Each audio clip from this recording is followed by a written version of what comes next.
Today I am going to talk about taxation for you. What do you mean by the term tax? Tax is a compulsory contribution made by the citizens to the state without any reference to any special benefit.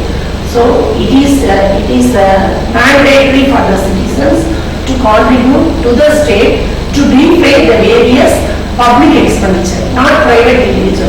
Private expenditure means it is something left to the option of the individual. Whereas tax is a contribution to the state to meet our public expenditure. That is what are all the expenditure which will result in a benefit to all the citizens of the country. For example, let us take road construction, dam construction, police protection, etc. From the definition of the tax, I will introduce you to what are the characteristics. Based on the definition itself, we can give a list of certain characteristic features. First characteristic feature is it is compulsory. That is, whether the individuals are interested or not, it is the duty of us to contribute to the state. So it is compulsory. Second one, why we have to make compulsory payment? It is to meet out the public expenditure. Just now I was told what do you mean by or what is the difference between private expenditure and public expenditure. Third point, it is a personal obligation. That is, there are two types of taxes.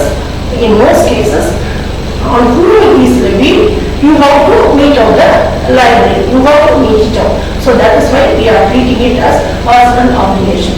Fourth point is, that is, though we are making a payment to the state, from the state you cannot ask for a proportionate return. For example, I have contributed more, so I want the return also, the benefit also, more from the state. Likewise, you cannot have any claim over the payment made by you to the state. Fourth one is, so since you cannot expect the benefit, you have to treat it as a sacrifice. You have to, whatever be the payment you are making, you may consider it as a sacrifice on the part of the taxpayer. And the last one is how it is levied. It can be levied only according to the legal requirements. So as per the laws and depending upon the need of the state. So whatever, if government feels that we want more revenue, then the rate may be raised. So it all depends upon the legal requirements of the state. So the state will decide the tax rates. So these are some 5 to 6 points which tells about the characteristic features of tax. Now, tax can be studied under two heads, direct tax and indirect tax. What do you mean by direct tax? What do you mean by indirect tax? What's the difference between direct tax and indirect tax? That is the next aspect of our study. Now, there are certain features of both the taxes. As far as direct tax is concerned, the payer and the bearer is one and the same person. What does it mean? For example, let us take myself. I am working as a lecturer. So every month I am earning salary. So that salary is my income. So depending upon my income, I have to pay the tax. So more salary means more tax, less salary means less tax. So one who is receiving and paying is one and the same person. That is, in this example, the concerned lecturer. So if such is the characteristic feature of tax, you call it as direct tax. Whereas, what do you mean by indirect tax? So here, the taxpayer and the bearer are different persons. For example, let us take sales tax or excise duty. As a manufacturer, the manufacturer may have paid the duty. Though the fellow has paid the duty, he will not bear it by himself. Again, whatever be the tax he is paying, he will shift it upon the customer in the form of increased prices. So here you see, the payer is the manufacturer, whereas the bearer is the individual customer. So in indirect taxes, the payer and the bearer are different persons. This is the first point of difference. Second point of difference is how the impact, where the impact is. So as far as direct tax is concerned, the impact and the incidence fall on the same person. Take the previous example. So the impact, as per the provisions of law, the lecturer has to pay the tax. He or she the impact and the incidence is on the same point or on the same place. Whereas take manufacturer, seller and the customer. So here the manufacturer is paying, but he is shifting the burden upon the customer. So the impact and the incidence lies in different points. That is the second point of difference. And third point, the basic characteristic feature of direct tax is that the burden cannot be shifted. For example, if I am not paying the tax means, then the government may have rules and regulations where it can punish only myself. So here you see the nature of tax is such that you cannot shift the burden upon anybody else. Whereas in indirect taxes, the burden can be shifted. For example, though levied on the manufacturer, he shifts the burden upon the customer. So the burden can be easily shifted in case of indirect taxes. So this is the third point of difference. Then fourth point of difference is what is the objective or intention behind the legislation. As far as direct tax is concerned, the intention is such that the burden should not be shifted. From the example I can say you can understand this concept. Whereas in case of indirect taxes, the impact or the intention of legislature is such that the burden can be very well be shifted. And next point of difference is there are some examples which we can say for direct tax and for indirect tax. Income tax is a very good example for direct tax. Whereas we may take the sales tax, custom duty, excise tax, excise duty, import duty, all these are some examples for indirect taxes. So here third aspect, first I have defined what you mean by tax. Second, I have listed what are the characteristic features of tax. Third, we have studied what is the difference between direct and indirect tax. Just now we have seen government has levied the rules, whatever be the rules levied by government, it is the duty or obligation of the or mandatory for the citizens to follow those tax rules. Though government is levying the rules, while levying the rules, government is following certain canons or principles. So next aspect of our study is what are all the principles that government is observing to levy both direct taxes and indirect taxes. So our study is what are the canons or principles of taxation. First canon of taxation is canon of equality. Equality means all should be treated as equal. You know equality is a fundamental right. Here what do you mean by the term equality? Equality means based on the ability of the individuals, you can very well ask the people to pay the tax. For example, you may take income tax. If my income is more, I have to pay more tax. If my income is less, I may not be asked. There is an exemption limit. So at present, the exemption limit is 2,50,000. So all those individuals who are earning an income, if their income is less or below the exemption limit, means they will not be paying taxes. On the other hand, if my income is more, for example, 5 lakhs, 10 lakhs per previous year or per assessment year, so more income, more tax, less income, less tax. So based on this only, government is levying the tax. The example is income tax. So here that is called canon of equality. Now second canon is canon of certainty. Certainty means though I have to pay tax, what is the amount I have to pay, when I have to pay, where I have to pay, how I have to pay. So everything should be very clear. So there should not be any ambiguity. So as an individual, that is, I may not be highly interested in paying tax. So, but these are mandatory. So the government should review policies as to who have to pay tax, when means past the period. So normally the moment when the previous year is over, immediately if the assessment year, that is in the respective assessment year, the individual how to pay the tax. So when, where, how, what's the procedure, everything should be levied by the provisions of Income Tax Act 1961, whereby it is your duty to pay the tax. Third one is canon of convenience. Convenience means though I have to pay the tax, it should be at the of myself. I should not incur a lot of pain, either physical or other type of burden to pay the tax. So in most cases, the rules of regulation is such that as far as salary people is concerned, there is a provision whereby you may be hearing deduction of tax at source. So it's the duty of the employer to deduct the tax at source, whereby the payment will be made. So as far as the individual is concerned, he will not incur any physical burden. As far as indirect tax is concerned, you should not tax the manufacturers or the sellers to maintain this set of account, that set of account. Such thing is not there. They may be, that is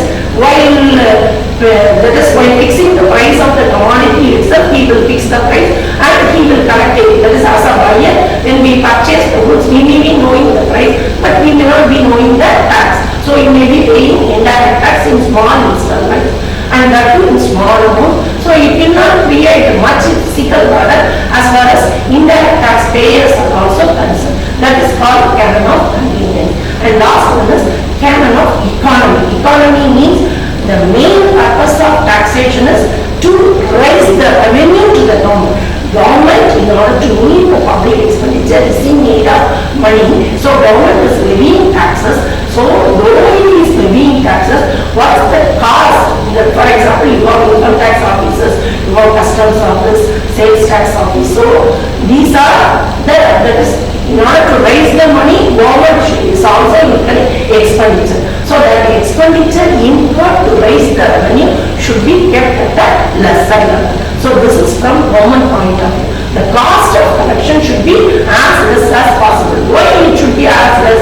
Then only the revenue will be used to meet the public expenditure. So as far as individual is also concerned, you may take indirect tax. While in purchasing the commodity, I may be paying only a small amount. So the cost is not at a higher level. So this is also a main principle government is taking into account while levying either direct taxes or indirect taxes.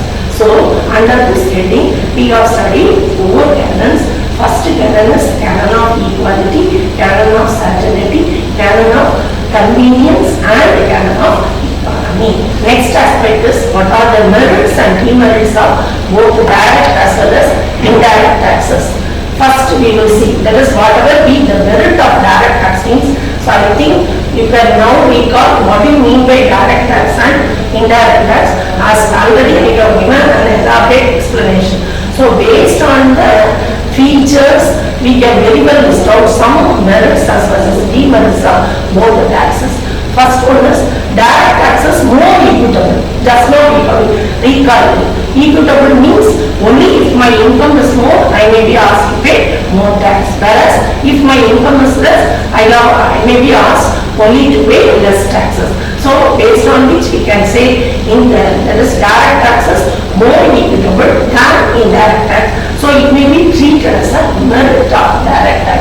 Second point is direct taxes are elastic. Elastic means expansion. That is, if my income is more, I have to pay more tax. So government revenue will also be more. Whereas if income of individuals is less, then the tax will also be less. Then government revenue will be less. So based on which we can say direct taxes are more elastic. Whereas in case of commodity tax, for example, government want to raise more revenue from commodity taxation, it may raise them in the tax rate. For example, you may take customs duty, sales tax. But even then, for example, I may be a purchaser of a commodity. If I think now at present you may look into the present budget, as far as car is concerned, these rates are raised. So people may have the intention not to purchase car as far as the present season is concerned, but the tax rate is high. So government is levying a rule to raise more revenue. It may not serve the purpose if as far as commodity taxation or indirect taxation is concerned. So direct taxes are more elastic than indirect tax. So it is a second merit of direct tax. Third point is direct taxes are easy to collect. How will you say direct taxes are easy to collect? We can say deduction of tax at source. That is in the previous session also I talked about deduction of tax at source. What does it mean? It is the duty of the employer to deduct that before paying the salary itself. What will the employer do?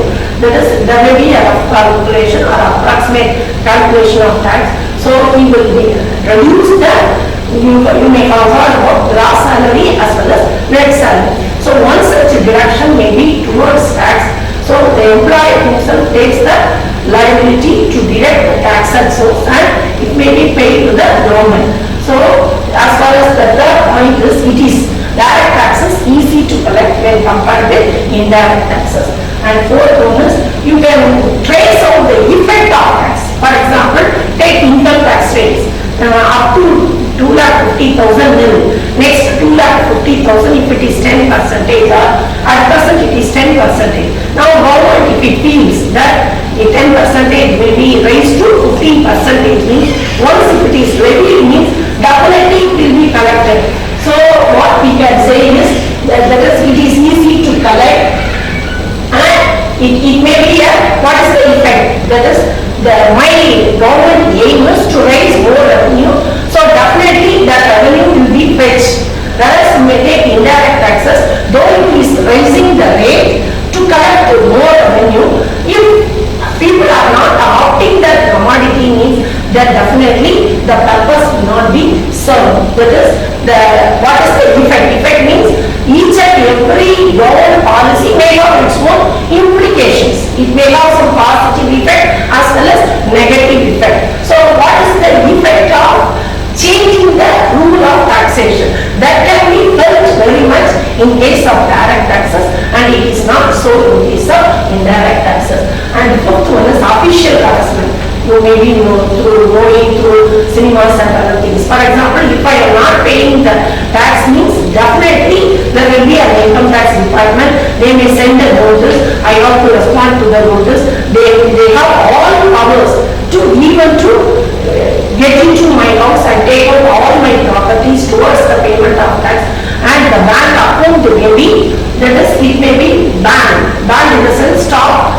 So such all actions. If income tax department knows that the fellow have not paid tax or he had evaded tax means they may resort, they have enormous power. So such type of harassment is there only in case of direct taxes, whereas in case of indirect tax means nobody is there to harass me. For example, though I am not paying it, then compared with the direct taxes, harassment is at a lesser level.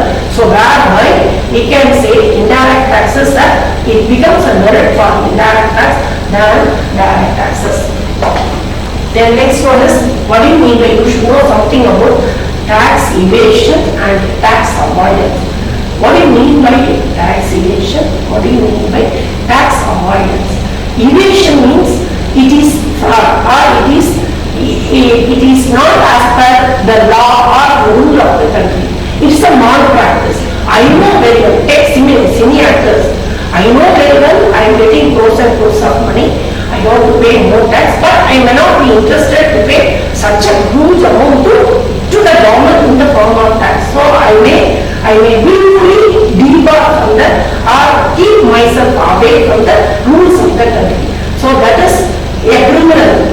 There are, in such a case, as per the provisions of law, you are liable. It is an offence. As far as Indian law is concerned, it is an offence. So if you are willfully evading tax or taking all steps not to pay tax means that is called tax evasion. Whereas what do you mean by tax avoidance? Tax avoidance means, for example, take an income tax expert. I know what are the rules and regulations. So based on the provisions itself, I may plan my income or I may, what are all the loopholes of law. Law means here we are talking about Income Tax Act 1961. So based on which law is highly favorable to me, which law is not favorable to me. So based on which I may plan my income. For example, government at present may announce some investment schemes. So there may be some schemes which is friendly to the investor. So rather you can get tax exemption. So instead of investing anywhere else, if I am going for these type of tax-free bonds means I can claim income tax exemption. So thereby here also I am reducing income tax liability. So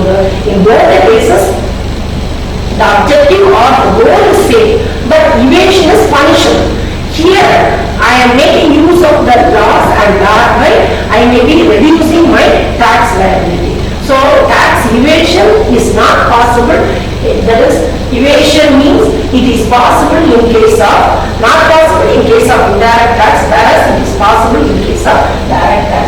Seventh point is indirect taxes are less annoying. Less annoying means, for example, take an individual who is earning more than 10 lakhs means definitely you have to pay a huge amount of money as tax. Whereas take indirect tax, allow me, for example, I am procuring a commodity whose value is or a TV for 40,000, for which I have to pay a tax of 1%. So in such a case, that is, it will not be highly annoying or it will not affect me to a greater extent. Whereas in case of direct taxes, if my income is more, I have to pay a huge amount. So we can say direct taxes are more annoying, whereas commodity taxation is only if I purchase, no, I am having income, only if I purchase that commodity, I have to pay tax. Otherwise, I may be relieved from such type of taxation. So commodity taxation is less annoying than direct taxes.